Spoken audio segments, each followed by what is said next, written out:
तो साथियों, आपका फिर स्वागत है।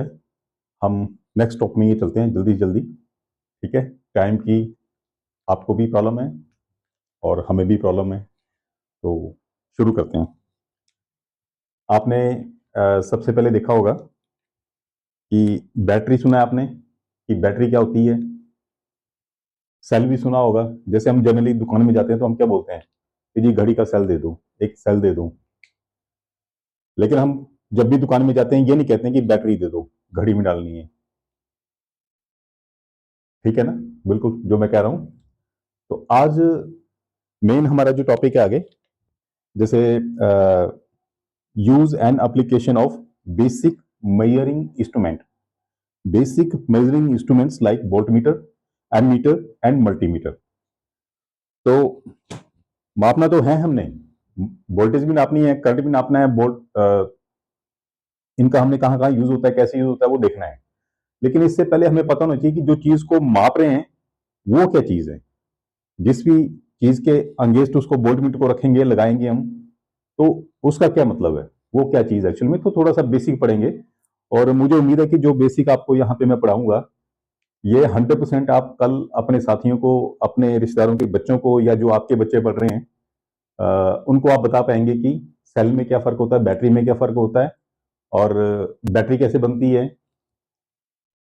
और उसका मेजरमेंट करने का क्या तरीका है। तो जरूर आपने इसको नोट भी कर लेना है। नोट इसलिए कर लेना है, प्लस इसमें नोट इसलिए कर लेना है क्योंकि ये जो, जैसे अपने जो नोट्स होते हैं वो ज़्यादा जब एग्जाम के आसपास आते हैं तो अपने नोट्स ज़्यादा काम आते हैं कि जी हमने ये पढ़ा था, और उस वीडियो के अकॉर्डिंग हमें वो याद भी आ जाता है।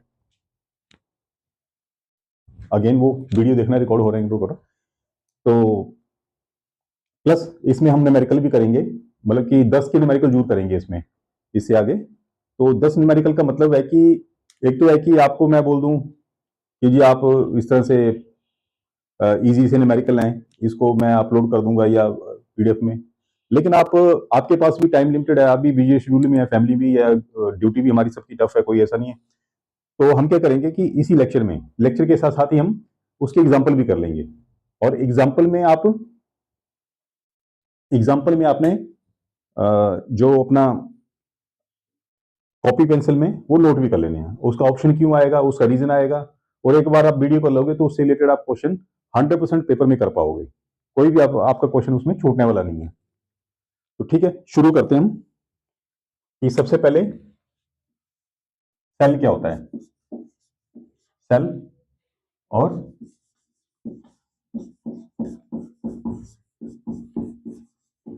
बैटरी क्या होती है, इसको इस तरीके से टेबल बनाएंगे ताकि हमें याद करने में आसानी हो जाए। बिल्कुल टेबल ही हमें याद हो जाए। ठीक है जी। तो सेल का सबसे पहले हम, और बैटरी का हम सिंबल देखते हैं। तो जो सेल है उसका सिंबल होता है इस तरह से। मैंने पिछले लेक्चर में आपको बताया था कि ये लाइन एक बड़ी होती है, एक छोटी होती है। लेकिन हम टॉपिक पे आ गए हैं तो हम इसको क्या शो करेंगे, ये दो इलेक्ट्रोड्स हैं, इलेक्ट्रोड्स। ठीक है, बैटरी में इलेक्ट्रोड्स होते हैं। तो ये समझो कि लंबा इलेक्ट्रोड है और ये छोटा इलेक्ट्रोड है, और इसको मिला के ये जो सिंगल एक यूनिट है, ये जो सिंगल है, इसको बोलते हैं हम सेल। ये एक सोर्स ऑफ चार्ज है, ये सोर्स ऑफ वोल्टेज है, जिसमें कि एक इलेक्ट्रोड है जो कि पॉजिटिव है, एक इलेक्ट्रोड है उसके पास नेगेटिव चार्ज है। ठीक है। लेकिन जो बैटरी होती है, हमने क्या किया, जो सेल को जब कॉम्बिनेशन बनाते हैं उसका, सेल का कॉम्बिनेशन, सीरीज पैरेलल आपने पढ़ लिया है, आपको क्लियर है कि सीरीज में कैसे लगाते हैं किसी भी रजिस्टर को। तो रजिस्टर की जगह आप ये समझ लो कि हम बैटरी को लगा रहे हैं। तो कैसे लगाएंगे हम, अब ये एक सेल ले लिया, ये एक सेल है, इसके आगे हमने एक सेल और ले लिया, इसके आगे हमने एक सेल और ले लिया, और इनको आपस में जोड़ दिया। तो ये समझो सेल 1, सेल 2, सेल 3। तो जब हम इसका कॉम्बिनेशन करके किसी लोड में या इससे बल्ब जलाएंगे तो वो जल जाएगा। ठीक है। तो ये तो कॉम्बिनेशन हुआ कि हमने सीरीज किया, पैरेलल भी कर सकते हैं। लेकिन जब भी दो या दो से ज्यादा सेल को सीरीज या पैरेलल कॉम्बिनेशन में बनाया जाता है, लगाया जाता है किसी खास पर्पज के लिए। अब पर्पज क्या हो सकता है हमारा? पर्पज ये हो सकता है कि या तो हमें वोल्टेज की ज्यादा जरूरत हो या हमें करंट कैपेसिटी की ज्यादा जरूरत हो। ठीक है, तो जब दो या दो से ज्यादा सेल को सीरीज या पैरेलल में जोड़ा जाता है तो वो बन जाती है बैटरी। याद रहेगा, बैटरी। बैटरी और सेल में आपको 100% डिफरेंस हो जाना चाहिए। शॉप में जाएंगे, सेल दे दो। इन्वर्टर के लिए क्या चाहिए आपको? बैटरी। अब बैटरी में आपको लगेगा कि इन्वर्टर की बैटरी में हम पानी भरते हैं, तो उसमें भी आपने देखेंगे ऐसे पॉइंट ऊपर ऊपर एक पॉइंट दिए होते हैं ऐसे करके, और हम क्या बोलते हैं कि वो जो बैटरी है 12 वोल्ट की है। कितने वोल्ट की है? जहां तक इन्वर्टर पे हम 12 वोल्ट की ही बैटरी लगाते हैं, इंजन में भी हम 12 वोल्ट की बैटरी लगाते हैं, वहां पे सेल नहीं लगाते हैं। ठीक है, याद रखना आपने। अब 12 वोल्ट कैसे होगा?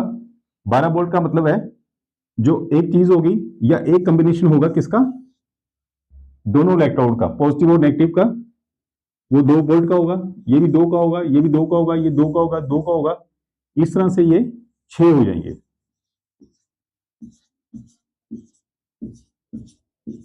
2 2 4 2 6 2 8 2 10 2 12, जैसे भी है, मतलब कि कॉम्बिनेशन आपका 12 वोल्ट आ गया। तो इसका मतलब कि ये जो 2 वोल्ट है, ये 2 वोल्ट है, ये 2 वोल्ट है, हमने सीरीज में जोड़ दिए। टोटल वोल्ट कितनी आई? 12 वोल्ट। तो जो 12 वोल्ट की बैटरी होती है उसके अंदर डिजाइन ऐसा होता है, होते जो उसके पॉजिटिव नेगेटिव इलेक्ट्रोड हैं, जो कि एक सेल होता है, समझो एक सेल होता है, उसको हम सीरीज में लगा देते हैं और टोटल उसकी जो वोल्टेज आउटपुट हमें 2 टर्मिनल में मिलती है बाहर, जो बाहर लगा होता है एक, तो ये बन जाती है 12 वोल्ट। तो 100% आपने याद रखना है कि सेल और बैटरी में ये फर्क होता है, और ये फर्क आप अपने जो भी कंसर्न आपके बच्चे हैं या आसपास जो बच्चा छोटा पढ़ रहा है उसको आप बता सकते हैं, कि जब भी आप बैटरी देखोगे तो आपको याद आ जाएगा।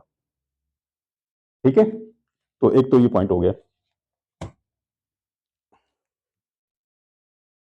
अब ये इसका मतलब कि ये सेल है, जो हमने सेल, जैसे बैटरी का जो सेल है, हम ऐसा घड़ी का जो सेल हम लेने जाते हैं, उसमें कभी भी आपने देखा होगा तो उसमें जो वोल्टेज होती है कि उसकी जो वोल्टेज रेटिंग 2.2 वोल्ट होती है, कि जी इसका जो सोर्स है 2.2 वोल्ट है, या 1.5 वोल्ट की भी आती है, 2.2 वोल्ट का भी आता है। ठीक है, तो इसका मतलब क्या हुआ कि इसकी जो वोल्टेज कैपेसिटी है, वोल्टेज देने की कैपेसिटी है, या पोटेंशियल डिफरेंस की जो कैपेसिटी है, वो कम है। कितनी है? 1.5, 1.5, 1.5। लेकिन सेल की कितनी है? हमने सबको कॉम्बिनेशन बनाया और ये बना दिया 12 वोल्ट। अब हमारा मकसद क्या हुआ? सेल से बैटरी बनाने का मकसद क्या हुआ कि हमें वोल्टेज की ज्यादा जरूरत थी, या जो एक ऐसी चीज है जिसको कि हम एनर्जी दे रहे हैं वो बड़ी चीज है और उसके लिए ज्यादा वोल्टेज चाहिए या ज्यादा करंट चाहिए। क्या है, क्यों है, क्लियर हो गया।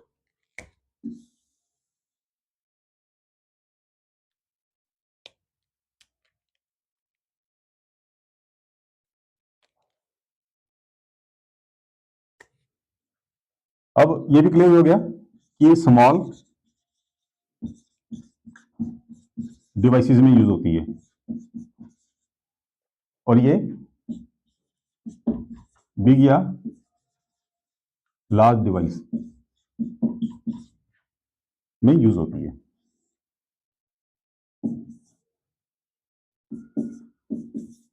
इसका जो भी पॉइंट है वो अपने नोट कर लेना है।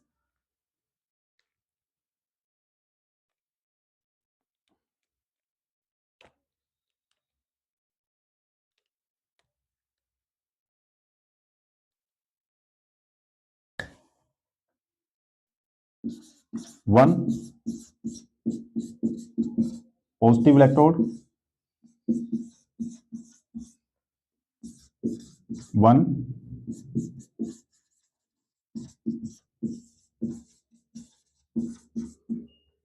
One negative load electrode. लेकिन इसमें क्या है, मल्टी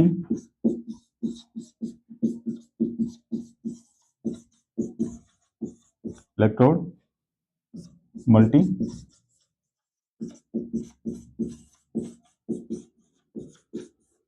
इलेक्ट्रोड, यही इलेक्ट्रोड ये वाले होते हैं।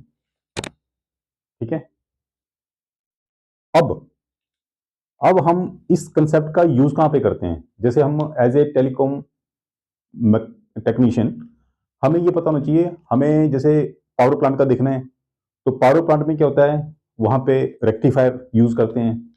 तो रेक्टिफायर का मतलब, अभी थोड़ा सा इंट्रोडक्शन देता हूं कि रेक्टिफायर का मतलब है, रेक्टिफाई किया। रेक्टिफाई किसको किया हमने? जो हमारी एसी वोल्टेज घरों में आती है वो कुछ इस तरह से आती है, वो कुछ इस तरह से आती है, मतलब ऐसे उसका साइकिल बना होता है, ऐसे साइकिल बन के घर की एसी वोल्टेज आती है। लेकिन हमारी जो जितनी भी टेक्नोलॉजी है, जो भी हमारे एक्सचेंजेस हैं, वो चलती है डीसी वोल्टेज पे, डीसी पे। तो डीसी में क्या होगा कि ऐसे करके ही, जैसे एक लेवल मान लो तो ये ऐसे करके जाएगा, अगर ये 12 वोल्ट है तो 12 वोल्ट रहेगा। लेकिन जो एसी है, ये अगर 120 हो रही है, इसकी ऐसे ऐसे एम्पलीट्यूड इसका 120 मैक्सिमम है,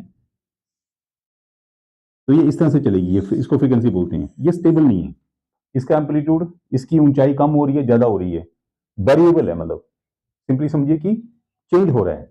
लेकिन जो हमारे इलेक्ट्रॉनिक डिवाइस हैं, वो फिक्स वोल्टेज पे काम करते हैं, या तो उसका 12 वोल्ट हो या फिर उसका 0 वोल्ट हो। जैसे बोलते हैं ना, एक इसमें जो मेमोरी होती है, मेमोरी में होता है कि अगर 0 है तो 0 का मतलब कुछ और समझेगा, और 1 है तो 1 का कुछ और समझेगा। हमारे जो कंप्यूटर हैं, वो सारे ही 0 1 की फॉर्म में ही काम करते हैं, डिजिटल फॉर्म में ही काम करते हैं। हमारी जितनी ट्रांजैक्शन हो रही है सब डिजिटल में जा रही है। कोई डाटा हमारा जा रहा है, अगर हम लेटर कुछ किसी को व्हाट्सएप कर रहे हैं, तो ऐसा नहीं कि वो जा रहा है व्हाट्सएप में, डिजिटल होके जा रहा है, वो 0 1 की फॉर्म में जा रहा है। जैसे मान लिया 12 वोल्ट को क्या बोल दिया, 1, इक्वलेंट 12 वोल्ट कर दिया, 0 को क्या कर दिया, 0। तो जब 12 वोल्ट जाएगा, इसका मतलब कि वो 1 1 का मतलब कुछ और इसकी एनकोडिंग की होगी। जैसे हम सुनते हैं कि एनकोडिंग की किसी सिस्टम में डेवलप करने के लिए एनकोडिंग करनी पड़ती है, कोडिंग करनी पड़ती है। तो बस सिंपली ये कर लीजिए आप कि जो 12 वोल्ट का मतलब, या 0 वोल्ट या 24 वोल्ट का मतलब है हायर पोटेंशियल, 0 लोअर पोटेंशियल। अब हम देखेंगे बड़ा इंपॉर्टेंट कंसेप्ट कि, यही मैं कर दूंगा क्योंकि बोर्ड साफ करने के बाद फिर उसको सुखाने में टाइम लग रहा है। अब हमारे जो टेलीफोन एक्सचेंजेस हैं, वहां पे -48 वोल्ट लगती है, -48 वोल्ट।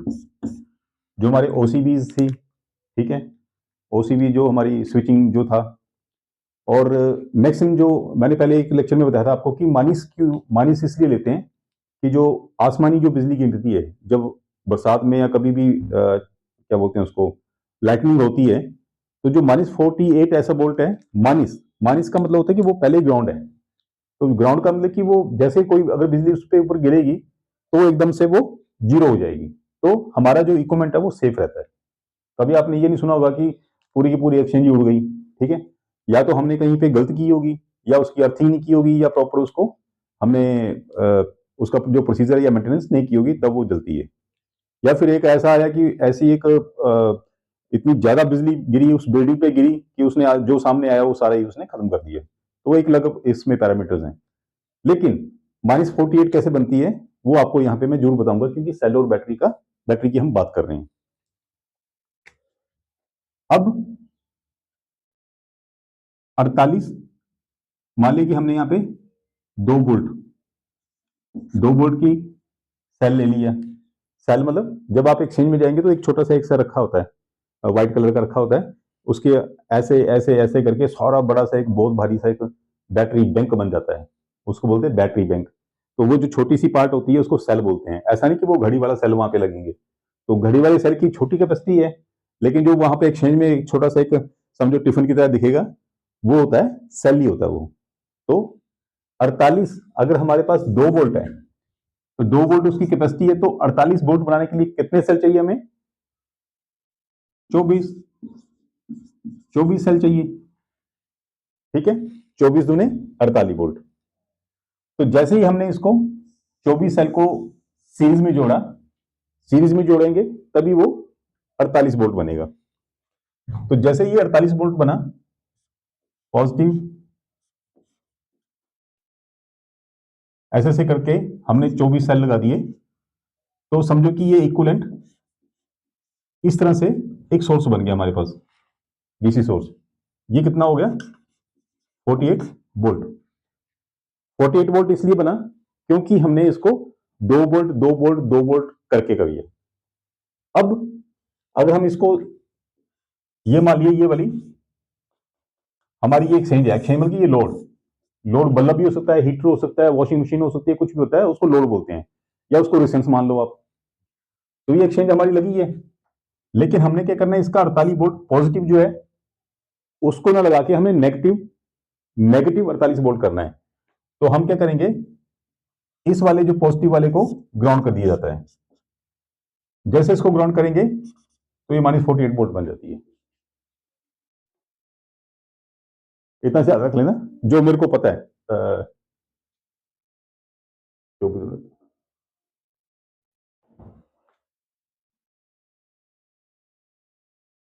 ठीक है, ग्राउंड कर देते हैं। तो इसका मतलब कि हमारी एक्सचेंजेस में या हमारी टेलीकम्युनिकेशन जो टेक्नोलॉजीज हैं उसमें ग्राउंड का बहुत बड़ा रोल है, और रियली बहुत बड़ा रोल है। ठीक है, टावर आपने देखा होगा, टावर में जो हमारे टावर होते हैं उसमें एक, टावर के पास नहीं गए हैं तो आप जाइए और वहां पे देखिए कि एक एल्यूमिनियम की जो इतनी मोटी सी, या स्टेनलेस स्टील की एक मोटी सी स्ट्रिप स्ट्रिप वो जारी होती है, ऊपर से बांधी होती है और नीचे कहीं ग्राउंडिंग में वो चली जाती है। तो हम हर टावर को ग्राउंड करते हैं, और ऊपर उसके ऊपर एक लाइटनिंग अरेस्टर लगाया होता है। जैसे वो बिजली ऊपर से आसमानी बिजली गिरेगी तो वो उसके थ्रू होके सीधी ग्राउंड में चली जाएगी। और क्योंकि वो गुड कंडक्टर है, वो जो हमने स्ट्रिप लगाई है, स्टेनलेस स्टील की लगाई है या कॉपर की लगाई हुई है, तो वो गुड कंडक्टर ऑफ इलेक्ट्रिसिटी है। तो जैसे ही आसमानी गिरी, उस पर आसमानी की जो बिजली गिरेगी उसके ऊपर, तो एकदम से वो लेके ग्राउंड में चला जाएगा। ग्राउंड का मतलब क्या होता है? जीरो पोटेंशियल, वहां पे कोई चार्ज नहीं है। जितने भी कोई चार्ज आएंगे, अगर वो ग्राउंड होगा तो वो सारा न्यूट्रलाइज हो जाएगा, खत्म हो जाएगी। उसकी इतनी मेगा वोल्ट में होती है, जो हमारे ऊपर जो आसमानी बिजली गिरती है, तो बहुत सारे लाखों वोल्ट की भी होती है, हजारों वोल्ट की होती है। तो जैसे वो उसके थ्रू जाएगी तो एकदम से वो ग्राउंड हो जाएगी। याद रहेगा? तो इतना सा थोड़ा सा ओवरव्यू आप देख लीजिए बैटरी और सेल का। अब हम आगे चलते हैं।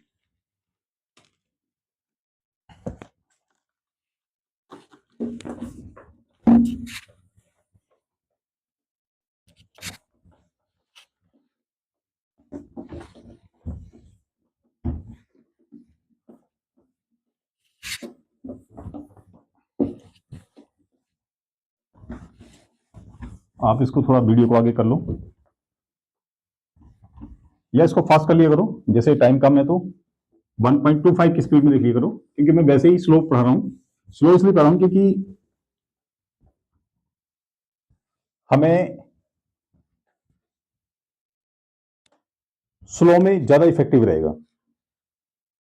और जिसको लगता है कि थोड़ा सा ज्यादा करना है स्पीड, तो 1.25 कर लो उसकी स्पीड, तो थोड़ा सा स्पीड उसकी बढ़ जाएगी, टाइम बच जाएगा। क्योंकि बहुत सारे जो ऑनलाइन हमारे जैसे बच्चे भी पढ़ते हैं, तो वो फटाफट आते हैं और जल्दी जल्दी जैसे बोलते हैं, हालांकि उनके पास भी ऑप्शन होता है, सिलेबस बहुत होता है, फटाफट बोलते हैं। तो मेरा अपना मानना है कि जो हमारा लेवल है, टेलीकॉम टेक्नीशियन के लिए जो लेवल है हमारा, क्योंकि हम काम भी कर रहे हैं साथ में, पढ़ाई छोड़े भी काफी टाइम हो गया, तो हमें आराम से धीरे से इसको चैप्टर को या किसी कंसेप्ट को लेके चलना है। ठीक है,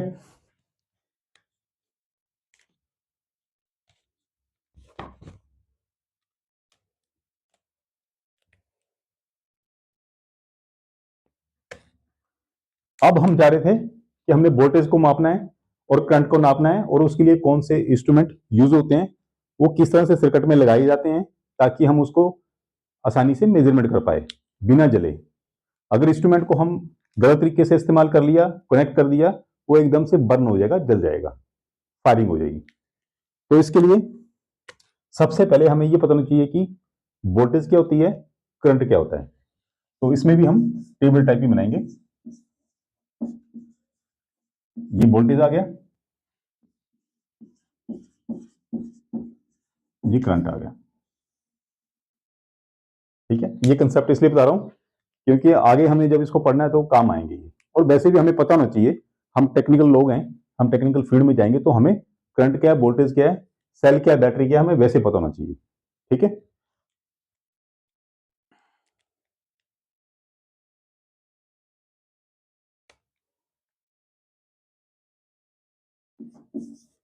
जो वोल्टेज है ये एक पुश है, पुश और फोर्स है। किसी चीज को धक्का मारने के लिए जो फोर्स यूज कर रहे हैं ये फोर्स है। वोल्टेज क्या है, फोर्स है। फोर्स क्या करती है, किसके लिए force, to move charge, to move charge. Charge का मतलब, जैसे हम कभी आपने देखा होगा कि जैसे कंघी को हम ऐसे ऐसे बालों के साथ लगाएं, सूखे बालों के साथ, और ऐसे कागज के साथ ऐसे करें तो वो कागज को खींच लेती है। तो हमेशा चार्ज का मतलब होता है कि एक जगह लो पोटेंशियल है, 0 वोल्ट है, एक जगह हायर पोटेंशियल है। और जैसे वो हायर पोटेंशियल साथ में जाएगा तो वो ग्राउंड से न्यूट्रलाइज होने की कोशिश करेगा। तो जब वो 0 मिलेगा और जब उसको वोल्टेज ग्राउंड मिलेगा तो बीच में जो भी चीज आएगी वो उसको भी ट्रैक्ट करेगा। ठीक है, तो जो वोल्टेज है वो क्या है, वोल्टेज इज अ पुश और force to move the charge. Charge को मूव करने के लिए जो फोर्स है वही वोल्टेज कहलाती है। लेकिन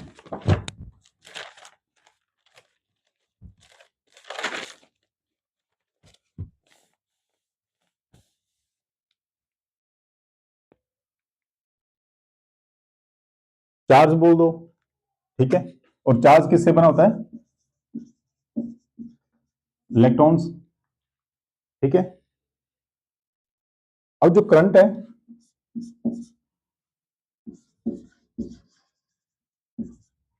हमने बोल दिया कि रोड पे गाड़ियां निकल रही हैं, लेकिन हमने ये नहीं बताया स्पीड कितनी जा रही है, स्पीड से कितनी जा रही है, कोई 20 से जा रही है, कोई 30 जा रही है, कोई 40 जा रही है। वोल्टेज के केस में हमें उससे कोई मतलब नहीं है कि वो 20 की स्पीड से जा रही है, 30 की स्पीड जा रही है, 40 की स्पीड में जा रही है। लेकिन जब हम टेक्निकल आगे गए कि जी ये जो चार्ज फ्लो कर रहा है, ये जो एक फोर्स इसको पुश कर रही है, तो जितना वो फ्लो कर रहा है उसको नाप तो लें। अब नापना कैसे है, किस चीज का फ्लो, पर सेकंड, एक सेकंड में कितना जा रहा है, एक घंटे में कितना जा रहा है। तो क्योंकि हम ऐसा ही यूनिट पढ़ते हैं तो हम इसको सारा ही सेकंड के हिसाब से देख रहे हैं, क्योंकि टाइम का जो यूनिट है वो है सेकंड, ऐसा यूनिट जो है सेकंड है। तो चार्ज फ्लो, या इसको इलेक्ट्रॉन भी बोल दो, चार्ज बोल दो, इलेक्ट्रॉन फ्लो पर सेकंड, या इसको बोलते हैं रेट ऑफ फ्लो। एक सेकंड में कितना चार्ज फ्लो कर रहा है किसी सर्किट में, उसी को हम करंट बोलते हैं। Electrons flowing per second is called the current, या चार्ज बोल दो, मोटा मोटा पढ़ेंगे। दोनों अलग अलग कंसेप्ट हैं, लेकिन एज ए हमारा जो सिलेबस है या जो जिस चीज के हम स्टूडेंट हैं, हम एप्लीकेंट हैं, ठीक है, तो हम इस तरीके से इसको याद करेंगे।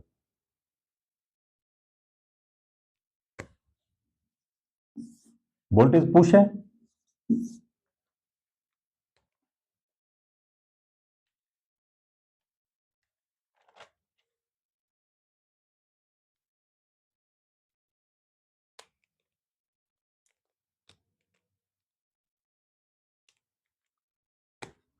वोल्टेज को किसमें मापते हैं, वी में,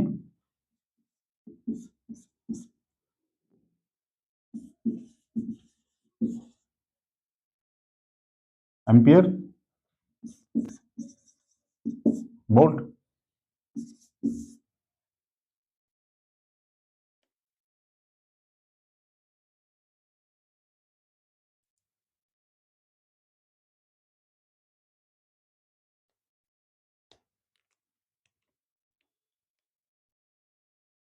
दो चीजें क्लियर होगी। अब जो वोल्टेज है उसको किस चीज से नापते हैं हम? वोल्ट मीटर से। करंट को हम मेजर करते हैं एमीटर से। यहां पे आपका एक क्वेश्चन बनता है कि वोल्टेज किससे मापते हैं हम? वोल्ट मीटर से। करंट किससे मापते हैं हम? एमीटर से। लेकिन जो वोल्ट मीटर है उसको किस पे लगाते हैं सर्किट के? पैरेलल में। पैरेलल आपको पता ही है, जो रेजिस्टेंस में हमने पढ़ा था कि रेजिस्टेंस से ये थोड़ा सा ऐसे ऐसे लगा हुआ है,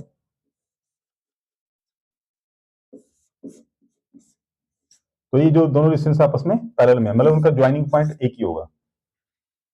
वोल्ट मीटर को लोड के या जिस चीज के अगेंस्ट हमने देखना होता है, मापना होता है, उसके पैरेलल में हमेशा जोड़ा जाता है। किसको? वोल्ट मीटर को। लेकिन जो एमीटर है उसको करते हैं हम सीरीज में। सीरीज इन सर्किट या लोड। वोल्ट मीटर को लोड के पैरेलल में जोड़ा जाता है। एमीटर को करंट मेजर करनी है तो लोड के सीरीज में जोड़ा जाता है। ये याद रखना, यहीं से क्वेश्चन बनेंगे हमारे। ठीक है।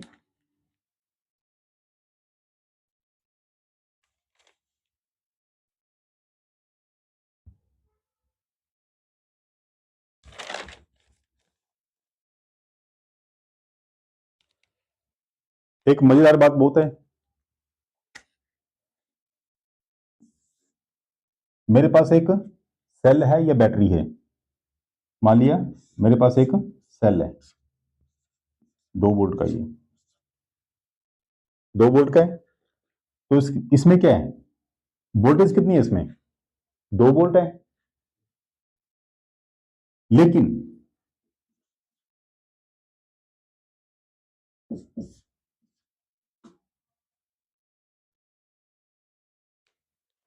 वोल्टेज के केस में 2 वोल्ट का ये सोर्स है, इसमें वोल्टेज है।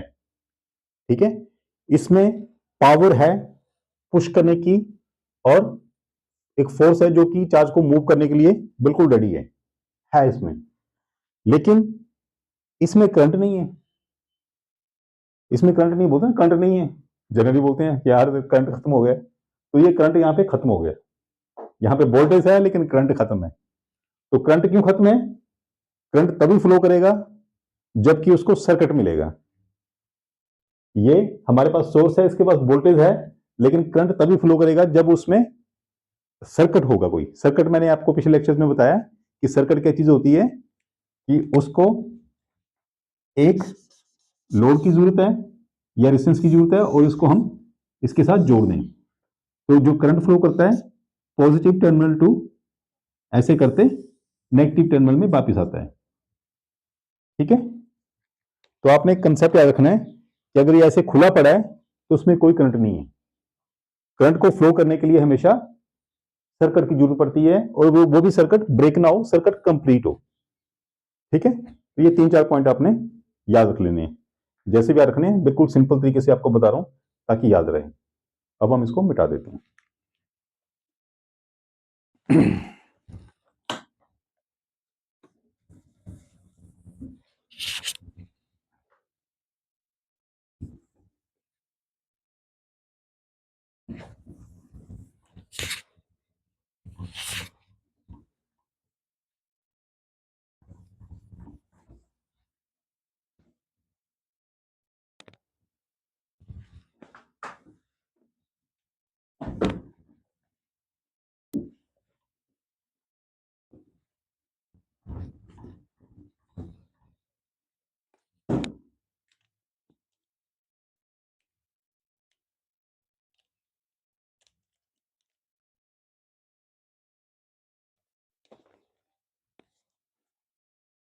अब मैं बोल रहा हूं कि थोड़े से न्यूमेरिकल साथ साथ में करते जाएं, और अगर आप उसके साथ साथ में प्रैक्टिस कर लोगे तो आपकी फाइनली उसमें प्रैक्टिस हो जाएगी। बाद में पढ़ने का कई बार मौका मिलता है, नहीं मिलता है, तो हम न्यूमेरिकल कर लेंगे और लिख के करेंगे ताकि आप लिखते लिखते नोट कर लें और उसका आंसर भी निकाल लें आप।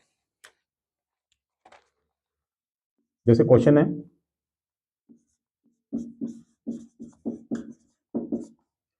इलेक्ट्रिक करंट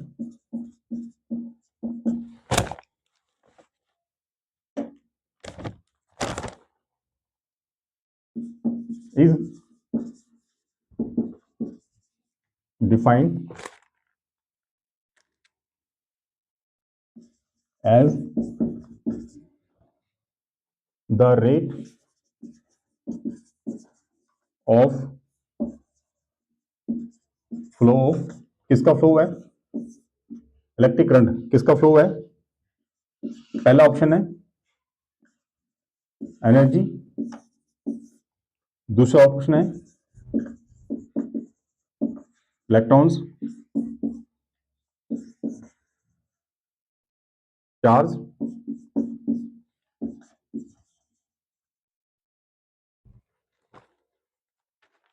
तो जैसे पीछे हमने लेक्चर दिया था कि जो करंट है वो इलेक्ट्रॉन्स या चार्ज का फ्लो है, लेकिन एक्चुअली आपने याद रखना है चार्ज फ्लो पर सेकेंड, तो इसका आंसर जो है वो चार्ज है। जो electric current is the rate of flow of charge, इसमें इलेक्ट्रॉन्स नहीं होगा, ठीक है। वो एक याद रखने के लिए कि इलेक्ट्रॉन होता है, लेकिन चार्ज कैसे बनता है, इलेक्ट्रॉन से बनता है। लेकिन एज पर क्वेश्चन आपका जो आंसर होगा बेस्ट जो होता है, हमेशा आपको दो ऐसे पैरामीटर कई बार आते हैं कि लगता है कि इसका आंसर ये भी है, मिलता जुलता ही होता है, लेकिन एग्जैक्ट क्या है, electrical current is defined as the rate of flow of charge, याद रहेगा। Question number 2, SI unit of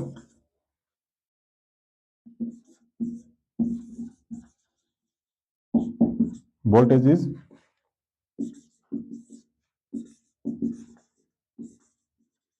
ampere, B ohm, joule, D option. आपको आंसर आता है इसका, लेकिन बाई चांस आपको अभी देखिए एसआई यूनिट क्या होगी, तो आपने कंफ्यूज नहीं होना कि वोल्टेज वोल्ट की यूनिट होती है, लेकिन एसआई यूनिट क्या होगी। तो हमेशा जो बात होती है हमारी टेक्निकल में, इंजीनियरिंग में, वो हमेशा एसआई यूनिट में ही होती है। तो SI unit of the voltage is, जब ऑप्शन आएगा एम्पेयर कुछ नहीं है, ओम नहीं है, जूल नहीं है, तो ये आंसर आएगा volt, volt is the answer.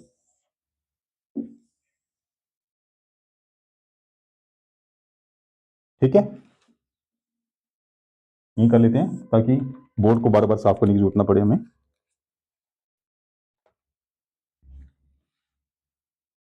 Repeated वही कर रहे हैं, लेकिन इस तरह के क्वेश्चन आ सकते हैं, जो हमने अभी पढ़ा वही कर रहे हैं, लेकिन क्वेश्चन से याद रहेगा। ठीक है, कई बार क्या होता है जो बोली बात या लिखी बात नहीं याद आ रही है, लेकिन जब आप इसको कर रहे हैं तो याद रहेगा। Question number 3, which instrument is used to measure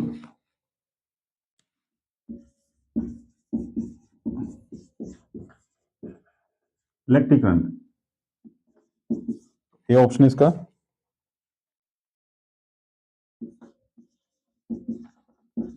volt meter बोल दिया, बी ऑप्शन एम मीटर बोल दिया, C option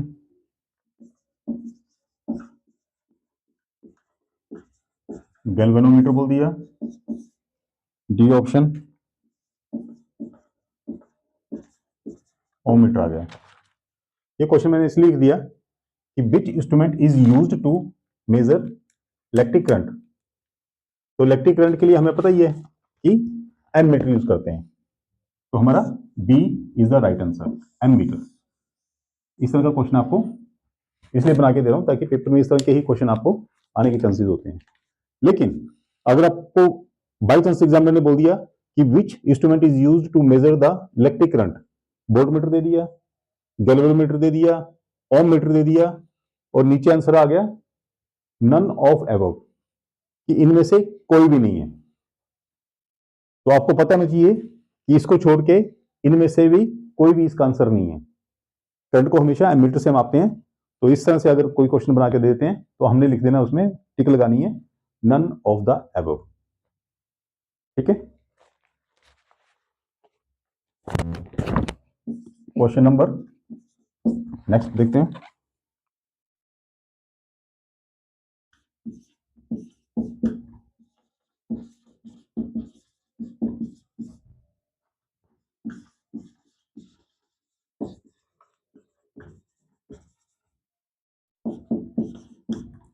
voltmeter is always connected, A option है सीरीज, बी ऑप्शन है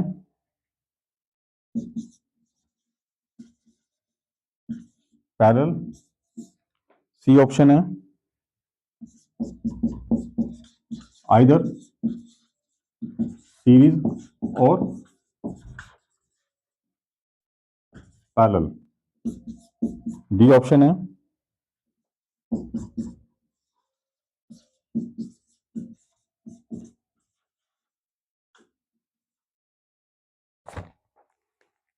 ये क्वेश्चन इसलिए थोड़ा है, voltmeter is always connected in series parallel, इधर सीरीज और पैरेलल और अक्रॉस बैटरी।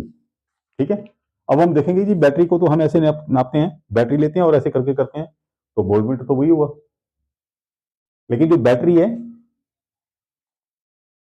उसमें तो डायरेक्टली उसको करेंगे, लेकिन वो पैरेलल ही होगा, अक्रॉस भी लिखा है, लेकिन यहाँ पे जो बेस्ट ऑप्शन आएगा आपका कि पैरेलल, पैरेलल।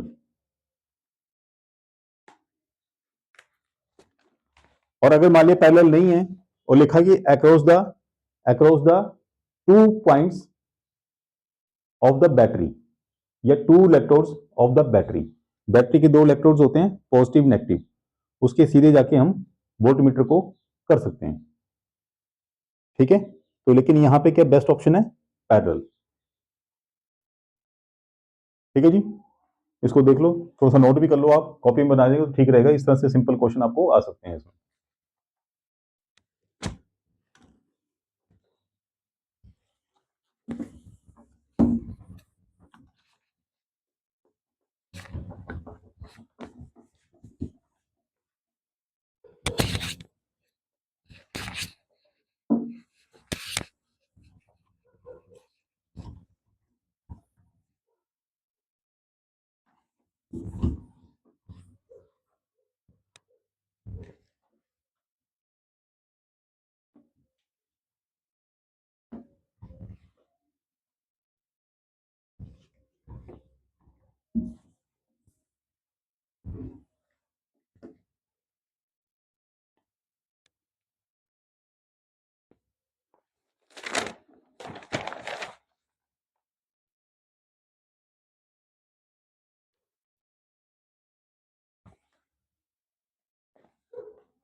क्वेश्चन आ गया, which of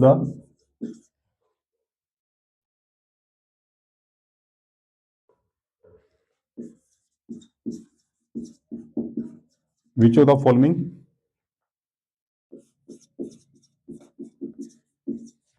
provides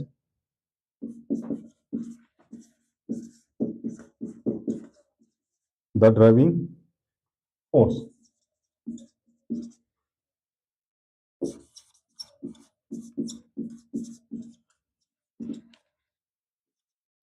A option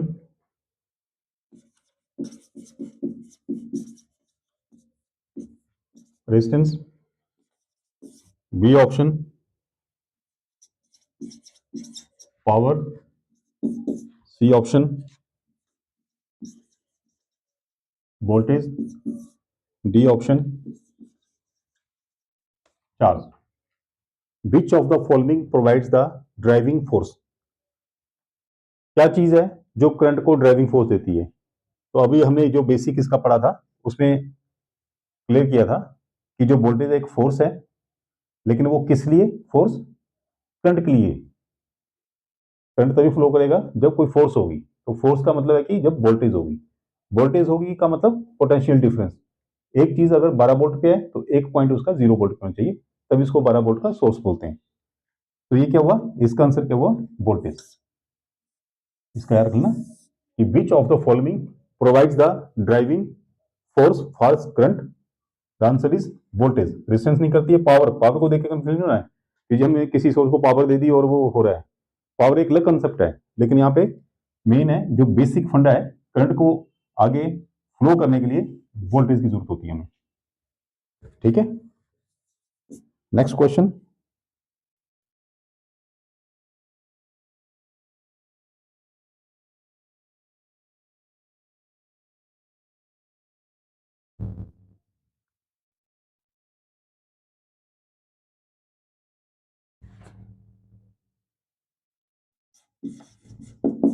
unit of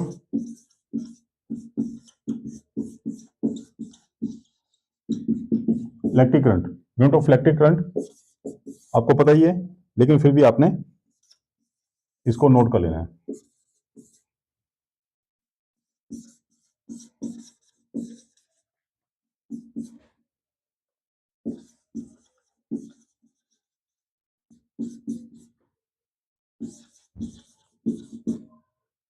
the unit of electric current या ऐसा ही unit of the electric current is ampere. इसको आई से शो करते हैं, इसको आई से शो करते हैं, याद रहेगा। रिपीटेड ही है, लेकिन क्वेश्चन किस तरह का आ सकता है वो हमें जो डिस्कस करना है, उसकी हमारी ये समझो रिवीजन भी हो जाएगी आपकी। आपने जो बेसिक पढ़ा उसका रिवीजन भी साथ साथ में होगी।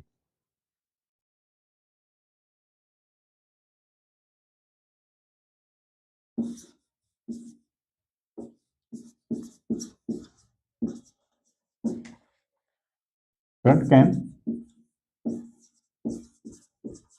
फ्लो ओनली व्हेन, कब, when there is a option, अगर वहां पे रेजिस्टेंस है या वहां पे वोल्टेज है, पावर है, एनर्जी है। Current can flow only when there is, तो आपने हमेशा रखना है कि करंट तभी फ्लो करेगा जब वोल्टेज होगी। ठीक है, तो इसका आंसर है वोल्टेज। वोल्टेज होगी मीन 12 वोल्ट है, ये 0 वोल्ट है, तो जैसे ही होगा तो हमेशा higher potential to lower potential जाती है, और जब वो चार्ज फ्लो करेगा कितने सेकंड में वो चार्ज है उसी को हम करंट बोलते हैं। तो करंट तभी फ्लो करेगा जब हमारे पास वोल्टेज होगी। वोल्टेज एक फोर्स है। ठीक है, नेक्स्ट क्वेश्चन। मजेदार क्वेश्चन है, इसको थोड़ा, क्योंकि थोड़ा सा याद, आसान आसान क्वेश्चंस के बाद थोड़ा सा कंफ्यूजिंग क्वेश्चन भी आना चाहिए। Ammeter is connected in series. हमें पता है एमीटर को सीरीज में कनेक्टेड करते हैं because it has, ammeter is connected in series because it has. मैं बोलता भी इसलिए हूं कि हो सकता है बाई चांस कई बार क्लियर ना हो या लिखने में कोई आगे पीछे हो जाए, तो बोल के क्या होगा कि आपको याद रहेगा कि मैं बोल के रहा हूँ या लिखा क्या है इसमें। अब देखिए, ammeter is connected in series, हमने पढ़ लिया सीरीज में लेते हैं, लेकिन सीरीज में क्यों कनेक्ट करते हैं इसके ऊपर आंसर है क्वेश्चन में। तो जैसे ये ए पॉइंट है,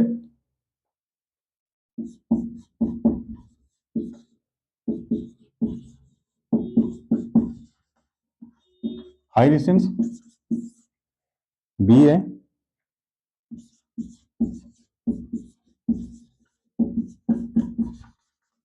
लो रेजिस्टेंस सी है,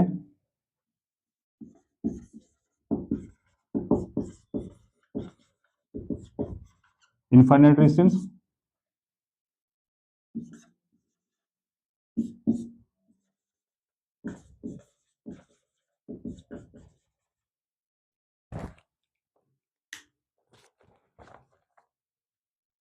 हाई रेजिस्टेंस की वजह से इसको सीरीज में लगाया जाता है, या लो रेजिस्टेंस की वजह से इसको सीरीज में लगाया जाता है, या इनफाइनाइट के लिए। तो जब भी हम कोई इंस्ट्रूमेंट यूज करते हैं, अगर हम करंट नाप रहे हैं, इसका मैं एक रीजन बताता हूं। करंट नाप रहे हैं तो मान लीजिए ये हमारा लोड है, तो यहां पे हमने एमीटर लगा दिया सीरीज में,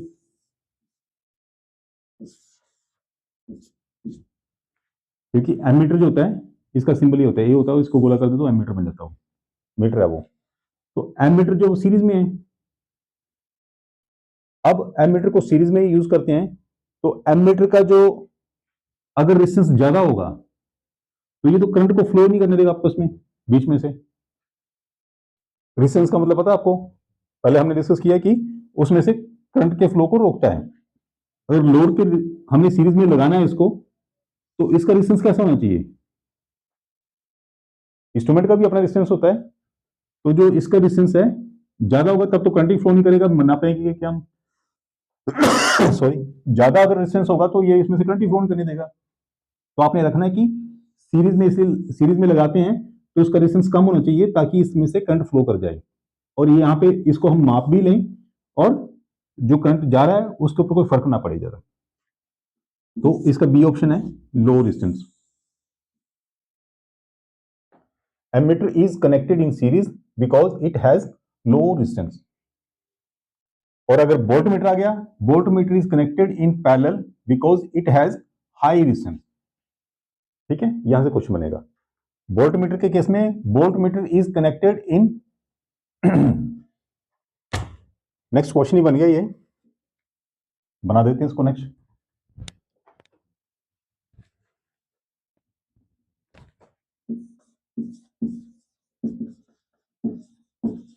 Voltmeter is connected in parallel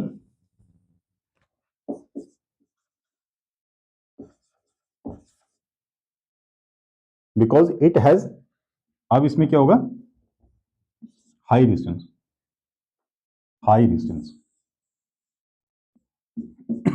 sorry याद रहेगा, पैरेलल सीरीज में क्यों किया जाता है, रेजिस्टेंस का क्या मतलब होता है, कहीं से भी क्वेश्चन आ जाए आप 100% इसको कर पाओगे।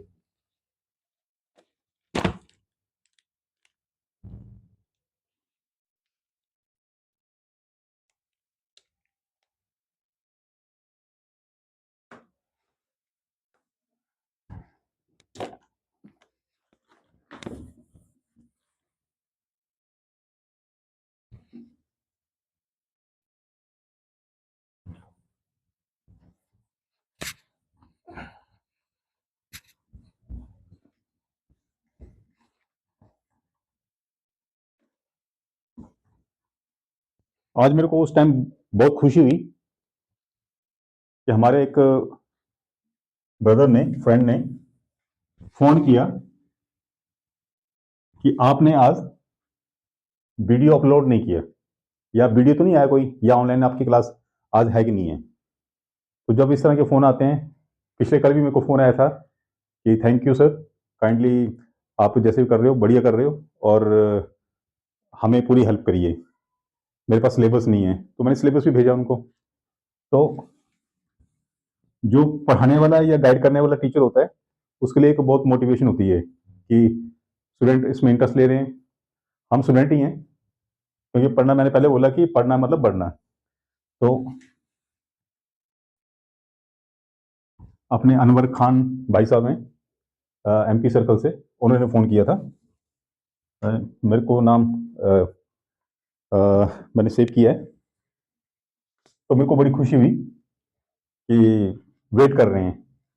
तो मैं पूरी कोशिश करूंगा कि किसी भी लेवल पे कोई क्वेश्चन आपका छूटे ना, और जब आप पेपर में जाए तो आपको ये सोचना नहीं है कि आपको कुछ आता नहीं है या आप कुछ कर नहीं पाएंगे। आगे आपके इंटरेस्ट से जो मेरे को रिस्पॉन्स मिल रहा है, और मेरी खास मैंने ये नोट किया है कि हमारे जो मैक्सिमम जो इसमें एलिजिबल कैंडिडेट्स हैं वो ऑलरेडी ग्रेजुएट्स हैं, मतलब वेल क्वालिफाइड हैं सारे। तो मेरे को बड़ी खुशी हुई। कुछ हमारे हैं दोस्त जो कि 10th या +2 होंगे, लेकिन बहुत सारे इसमें ग्रेजुएट्स हैं। तो हमने घबराना नहीं है। हमारी जो भी इस टाइम हमारा जो भी लेवल है, लेकिन हमने आगे बढ़ने के लिए कोशिश करनी है। पोस्टें भी कम होगी, एक पोस्ट होगी तो एक पोस्ट के लिए हमने एक ही पोस्ट तो लेनी है, हर आदमी की एक ही पोस्ट चाहिए, तो घबराना नहीं है क्योंकि एक पोस्टें कम है। तो मेरे को बड़ी खुशी हो रही है जब स्टूडेंट कोई इंटरेस्ट ले और कुछ बताएं कि जी बताइए आपने आज किया नहीं, या क्या प्लान है आगे का, या हमारी इस तरह से हेल्प करिए। कोई सजेशन होगी तो मेरे नंबर पे आप व्हाट्सएप कर सकते हैं। एक क्वेश्चन है जो कि मेरे हिसाब से नहीं आ सकता आपको, लेकिन फिर भी हम उसको कर लेंगे।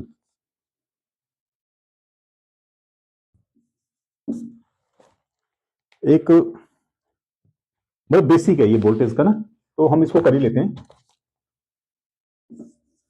इन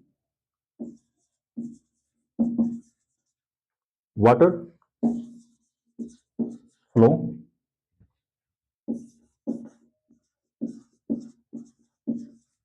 in water flow analogy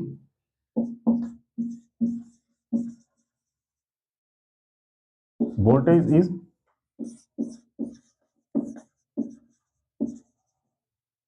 compared to a water flow b pipe length c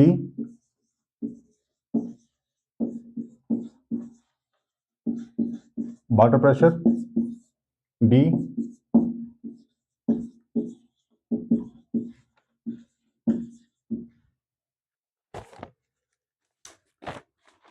पहले बता दो कि एनालॉगी क्या होती है। एनालॉगी या एनालॉजी बोलते हैं, एनालॉगी बोलते हैं। एनालॉगी मतलब कि कोई इलेक्ट्रिकल चीज है। जब हम बेसिक इंजीनियरिंग पढ़ते हैं, जैसे हमने इंजीनियरिंग में किया हुआ है, कि हर सर्किट का एक मैकेनिकल रूप होता है। इलेक्ट्रिकल है, लेकिन उसको कोशिश करते हैं कि इलेक्ट्रिकल के बराबर मैकेनिकल का मतलब कि जिस चीज को हम सामने देख सकते हैं, महसूस कर सकते हैं। इलेक्ट्रिकल को हम महसूस नहीं कर सकते। इलेक्ट्रॉन फ्लो कर रहा है, चार्ज फ्लो कर रहा है, लेकिन हम उसको महसूस नहीं कर सकते। लेकिन मैकेनिकल का मतलब है कि पानी गिर रहा है तो हम उसको सेंस कर सकते हैं कि ये फ्लो कर रहा है। तो ज्यादातर जो एग्जाम्पल होते हैं, जितने भी सर्किट्स होते हैं, उनकी एक मैकेनिकल एनालॉजी होती है जब हम इसको बिल्कुल डीप में जाते हैं। तो इस तरह का क्वेश्चन आने के चांसेस होते हैं कि एग्जामिनर बोले चलो ठीक है जी, वोल्ट मीटर सीरीज से पहले ये तो सबको आता है, लेकिन एक आधा क्वेश्चन उस कैंडिडेट के लिए कर देता हूँ जिसने सिलेक्ट होना है। अगर वो एक्स्ट्रा ऑर्डिनरी पढ़ा होगा तो वो उसका आंसर दे देगा। अब हमने पढ़ा था कि वोल्टेज जो है वो एक प्रेशर है, एक वो फोर्स है। जब फोर्स का आ गया तो फोर्स का मतलब वो प्रेशर है। तो वाटर के लेवल में, इन वाटर फ्लो, पानी बह रहा है, analogy voltage is compare to water pressure. Pressure क्या है? एक फोर्स है। वाटर फ्लो हो रहा है, ठीक है जी, फ्लो हो रहा है, कोई बात नहीं। पाइप लेंथ से उसका कोई मतलब नहीं है। पाइप डायमीटर से कितना, मतलब पाइप कितनी मोटी है उससे कोई मतलब नहीं है।